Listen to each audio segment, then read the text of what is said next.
Bienvenue à Pissotte. On est en plein sud Vendée. On va aller à la rencontre de Mathieu Coirier cette semaine. Sa famille est là depuis 1895. C'est précis. Ce sont des vignerons et le vin de Pissotte, c'est, on va dire grosso modo, une seule famille ici. C'est Mathieu Coirier. Il va nous raconter son parcours parce que vous allez voir qu'il est très jeune et qu'il n'a pas toujours fait ça.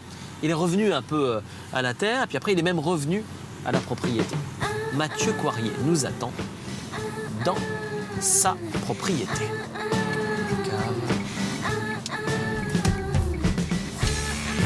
Et on arrive.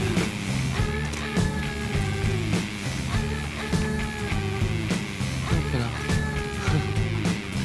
Si on n'a pas rentré dans la JT quand même, ce serait dommage. Bonjour Mathieu. Bonjour. Merci de m'accueillir. Merci. Essayez de ne pas vous renverser en rentrant. Quand même. On est chez vous, c'est quoi ce bâtiment ça? Tout ça, c'est à vous?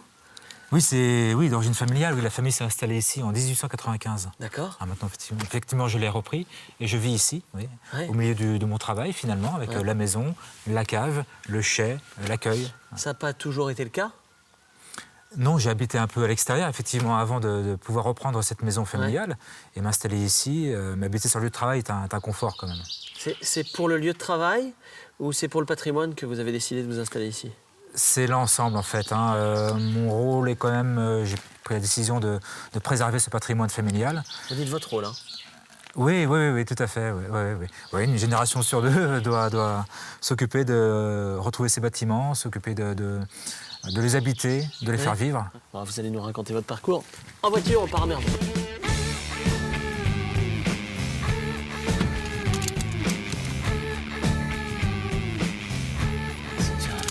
C'est petit quand même, hein? C'est petit, hein?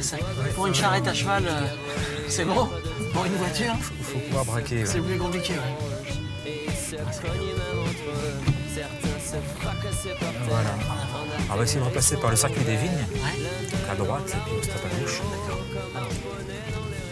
Alors Mathieu, racontez-nous un peu comment la fibre viticole vous est venue. Vigneronne, pardon.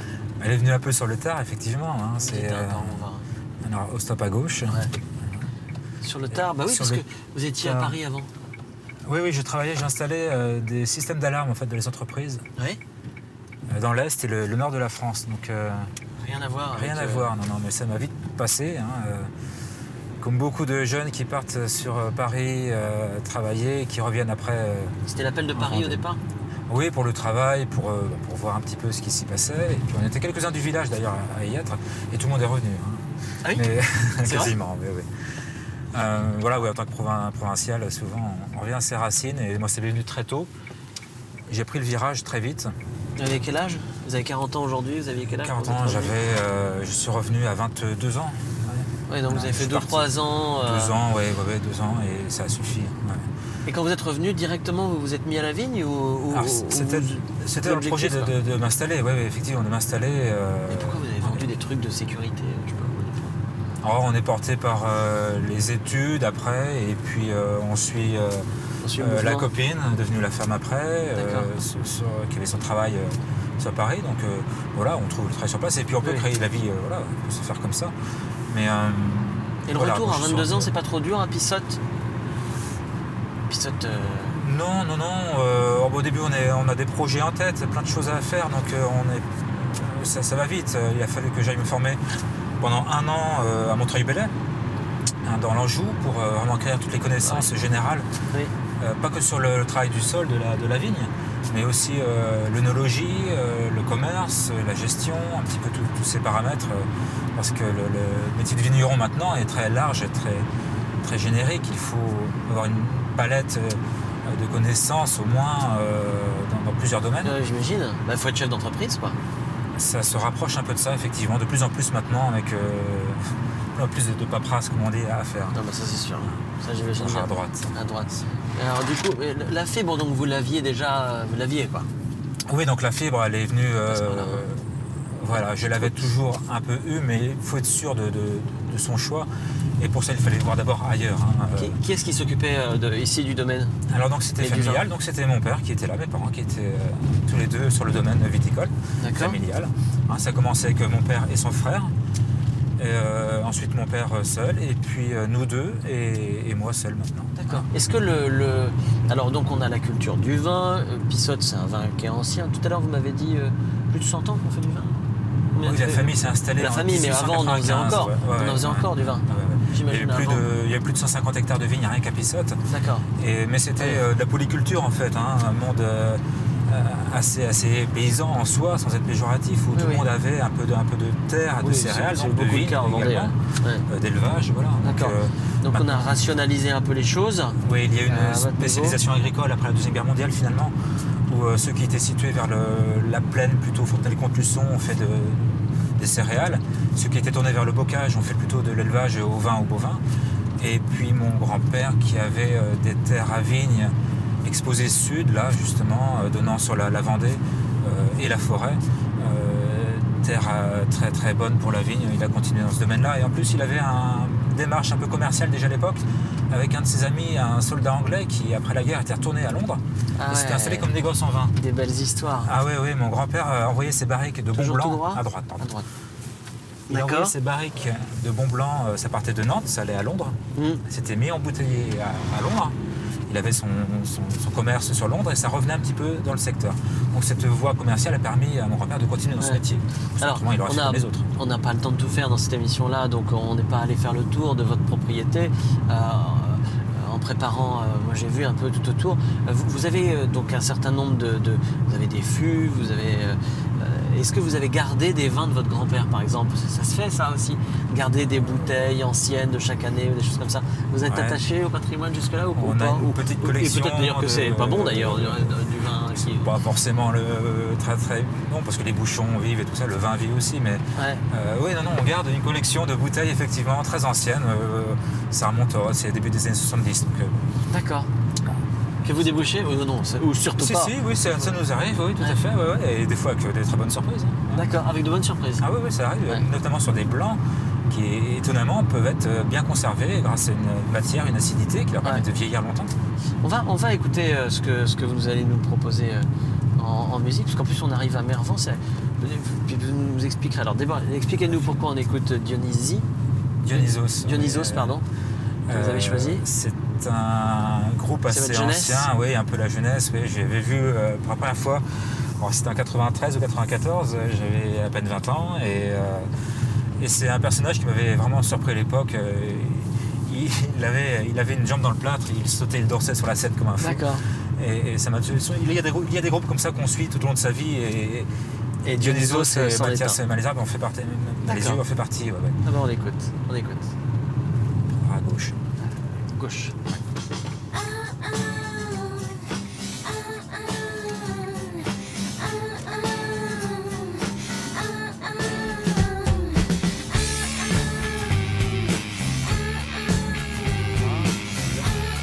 On va s'arrêter où? À la mairie de Mervan. J'ai rencontré une fille étrange qui se disait coiffeur d'oiseaux. Elle se cachait dans les branches, elle attrapait tous les oiseaux. Elle découpait tout plein de formes, n'importe comment dans leurs ailes, avec ses ciseaux de couture et un joli petit peigne.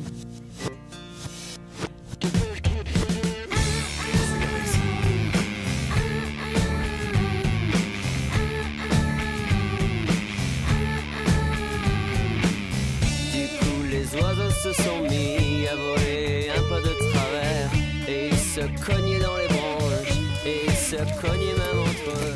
Certains se fracassaient par terre. Alors Mathieu, ici on est dans le parc de la mairie de Mervan. Pourquoi vous avez choisi de m'emmener ici? Pour le paysage déjà, la beauté du paysage, on va voir la forêt, avec la mer, le vent, qui sont les deux rivières qui se rejoignent ici à Mervan. Voilà, la mer, le vent, Mervan. Voilà, qui ont donné le nom au village. D'accord. Et c'est pour montrer l'attachement aussi de cette forêt avec le terroir viticole de Pissotte. J'utilise des barriques qui viennent de la forêt, de cette forêt de Mervan, pour élaborer la cuvée rouge Mélusine.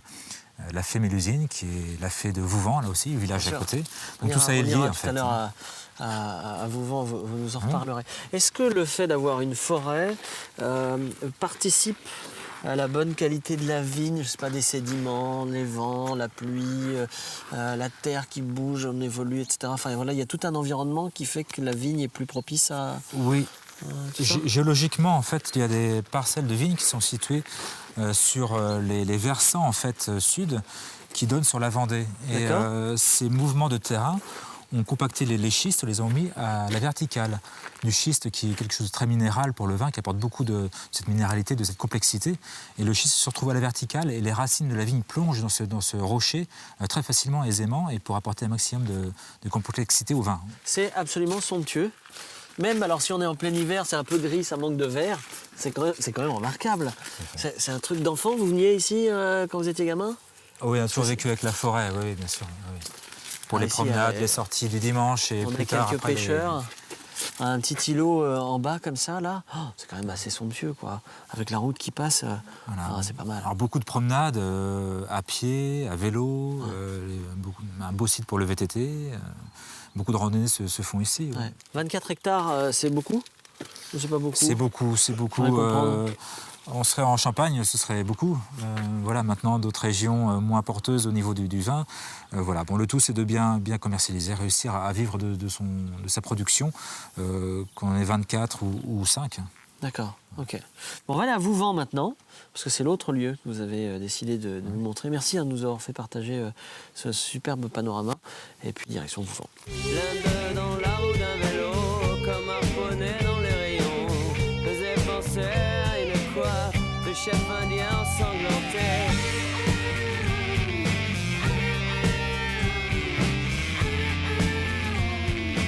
Alors après Mervan, nous voici à Vouvant. C'est un florilège touristique du sud Vendée, Mathieu, que vous nous proposez. Oui. Vous êtes attaché à Vouvant aussi?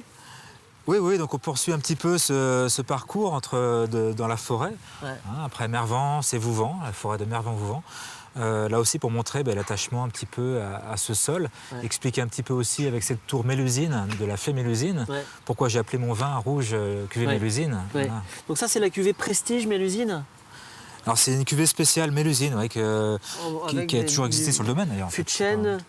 Alors avec des barriques de la forêt de Mervan-Vouvant, en fût de chêne de 400 litres. Voilà. C'est pour le folklore ou ça apporte un vrai plus au vin? Je pense que ça apporte un vrai plus au vin en fait. C'est éthiquement aussi pour le vin en lui-même. Ouais. Voilà, on élève le vin avec le bois qu'il a vu naître finalement. Voilà, le vin, plus longtemps le aussi, raisin vous le laissez vient plus de cette longtemps dans terre la cuve. Alors le vin est élevé en cuve d'abord et puis finit son élevage en barrique. Pardon. Voilà, Mais vous le laissez plus longtemps dans la barrique que pendant un an, oui. vin? Oui. Une fermentation est lancée, on récolte le raisin, la fermentation est lancée et en fin de fermentation alcoolique, on met le vin donc, en barrique pour qu'il s'affine et s'oxygène progressivement tout au long d'une année. Voilà. Donc la cuvée Mélusine. Cuvée Mélusine, voilà. Si vous avez envie traditionnelle de à Pissotte, au domaine. Alors, il y a 24 hectares. Est-ce qu'on peut faire plus de vin à Pissotte que ces 24 hectares de votre propriété? Alors on pourrait, oui, on pourrait en fait, parce que l'AOC Fief Vendéen Pissotte, alors c'est un parcellaire qui a été établi il y a 5 ans maintenant, définitivement ancré en AOC, et là il y a à peu près 40 hectares d'AOC Fief Vendéen Pissotte. On a 24 plantés, mais en sachant que sur les 40 hectares, c'est uniquement géologiquement que c'était décidé. Donc il y a des parties qui ne sont pas forcément exploitables ou plantables, tout simplement. Déjà occupées par d'autres cultures. Voilà. L'AOC concerne uniquement un sol et pas tel champ par rapport à un autre tel champ. Ah oui, c'est précis. C'est une entité de sous-sol. Voilà. Donc il est assez dur de tout planter sur ces 40 hectares. Donc à terme, voilà, on risque de rester les seuls vignerons sur la commune pendant longtemps encore. D'accord. La maison Coirier a encore de beaux jours.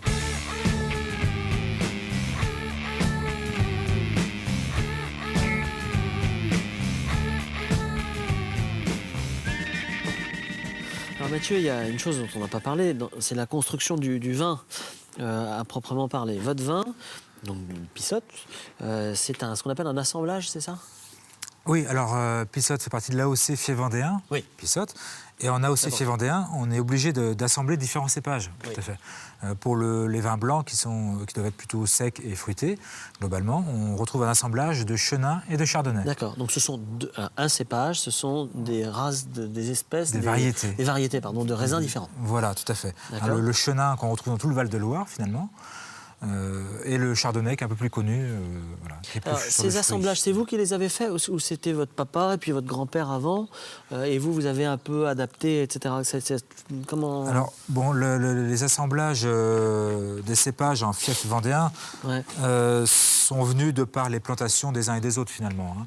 Pour le rosé et le rouge, on va retrouver par exemple du gamay, du pinot noir, du cabernet franc, de la négrette maintenant, qui est un vieux cépage local. Ouais. On a remis un petit peu au goût du jour, c'est vrai, parce qu'il était un petit peu oublié, et plutôt présent d'ailleurs sur Mareuil ou Brême. Mais voilà, en assemblage maintenant obligatoire sur la Vendée. Mais ça doit être très contraignant parce que vous pourriez vous dire, si je mets un tout petit peu plus de négrette, il y aura un tout petit Voilà, peu plus tout de à fait. bananes, etc., qui permettrait d'avoir un peu plus de... Enfin, je sais pas moi. Alors on peut jouer un petit peu sur les pourcentages, mais effectivement c'est assez restrictif, et on est en pleine bataille, on va dire, c'est pas juridique, mais bon, c'est avec le comité national. Voilà, on s'est regroupé entre vignerons pour rediscuter, renégocier un petit peu toutes ces marges de manœuvre, voilà, Ouais. pour avoir un petit peu plus de liberté justement, parce que voilà, avoir un schéma type de vin, c'est bien pour se fédérer, mais il faut pas perdre de vue qu'on cherche quand même à faire du bon vin à la base, et que si une année un cépage va moins produire Oui. ou sera moins qualitatif que l'autre, Il faut il ne pouvoir, faut pas s'empêcher d'être assez malléable dans Ouais. ces assemblages. Voilà. Alors, entre votre grand-père, votre papa et vous, les vins sont différents. Les vins ne sont pas pareils, les vins ont moins de personnalité. Souvent, quand on parle de vin, on parle de personnalités différentes. Votre papa aimait bien mettre un petit peu plus, un petit peu moins, et vous, un petit peu plus, un petit peu moins, c'est ça? On peut dire ça ou pas? Bah déjà, la vigne, la vigne pérenne est assez ancienne, donc le raisin reste toujours le même en soi. Oui, ce que vous disiez tout à l'heure, oui. Voilà. Après, effectivement, les techniques de fermentation, par exemple, ont évolué, beaucoup Ouais. évolué. Les goûts, les consommations aussi. Alors, effectivement, on peut avoir maintenant plus de gamme. On peut se permettre de séparer plus les jus, d'avoir des débuts de fermentation, des fins de fermentation, des macérations différentes, avoir des nuances différentes. D'accord. Pour le rosé, par exemple. D'accord. Bon, Mais parce qu'on n'a pas parlé de l'âge. Et effectivement, là, si vous avez des règles de cépage, 30%, 50%, après, vous avez aussi une maturité différente que vous pouvez mettre et qui donne encore un goût différent. Tout à fait. C'est bon, oui. vous expliquer la complexité de la fabrication du vin, quand même. Hein. Oui, on peut se retrouver en fin de fermentation. Hein, on arrive là fin décembre, Oui. à peu près une douzaine ou une quinzaine de cuves différentes avec chacune ses nuances de couleurs, en matière aussi, Ouais. en vivacité. Voilà. Et il faut assembler en fonction des règles d'assemblage de l'AOC, mais aussi en fonction du vin qu'on veut ou qu'on nous a demandé. Ouais. Voilà. Allez, dernière question, Mathieu Coirier. Comment on se projette, vous avez 40 ans aujourd'hui, comment on se projette dans 20 ans? Il y a tellement de choses déjà sur la vigne en elle-même. Déjà, bon, il faut s'occuper de faire perdurer un petit peu ces vignes parce qu'il y a quand même des taux de mortalité avec des maladies qui viennent chaque année. Donc, il faut s'occuper des remplacements, effectivement développer quand c'est possible, quand on veut, quand on peut. Maintenant, faire perdurer déjà le métier et cette culture, c'est déjà un challenge de tous les ans, quoi. Ouais, d'accord. On va pas aller dans 20 ans, on va regarder d'ici l'an prochain. Mais il faut, non, mais j'espère bien que dans 20 ans, on sera toujours là, bien sûr. Merci Mathieu d'avoir accepté de jouer le jeu, d'être venu dans son détour, vous révéler un petit peu, puis révéler votre vin. Sachez que le mois de septembre a été très ensoleillé, vous confirmez, Oui, tout à fait.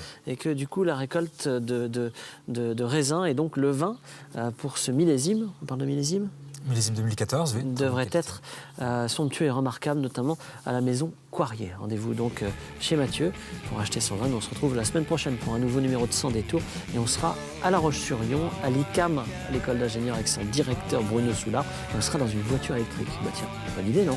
Allez, à la semaine prochaine. Salut.